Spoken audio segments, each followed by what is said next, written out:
then is lined up. Jose Serrano starts his one on pole position. Paul Jura, his compatriot, alongside on the front row of the grid. Adriano Carrazza from Brazil heads row 2, and he has got Kylian Drumont, the Frenchman, on home soil at the Circuit de la Sarthe for company. Thomas Laboutelet heads row 3 in the Aston Martin, of course, and then it is Angel Inestrosa, 6th position on the grid. Takuma Miyazono, P7, he's the reigning world champion with Valerio Gallo for company.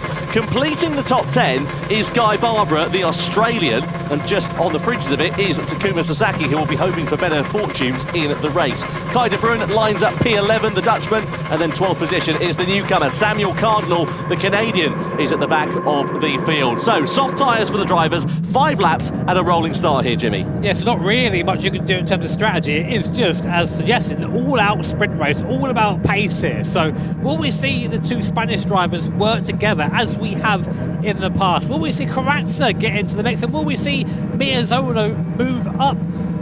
All remains to be seen, but 5 laps time, we're going to have our grid for the Grand Final.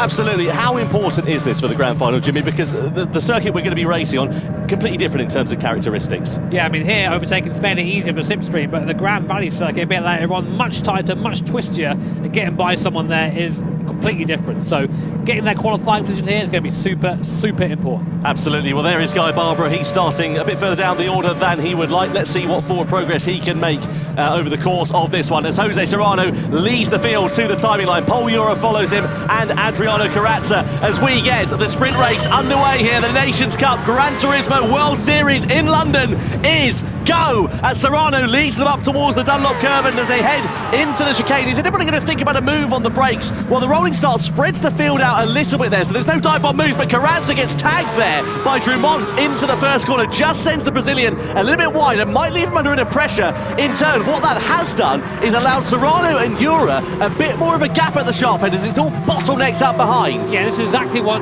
the Spanish drivers wanted at this point. They wanted to have that gap straight away. Carrazza's given it to Laboutelet there in 4th place. Now we get into the first big slipstream part of the circuit. These guys also have a battery to use too, so they're all going to be the battery right now, up to speed, 360 kph, 370, 380 like it's nothing. Over 400 kilometers now as we go side by side down to the first Mulsanne chicane here, 3 wide. Someone's got to break first, and Drumont goes on the inside of everyone up into 3rd place, but now there's carnage in the back. Carrazza's off everywhere. Carrazza's off, and he's off in a big way as well, right down to the back of the field. Inestrosa also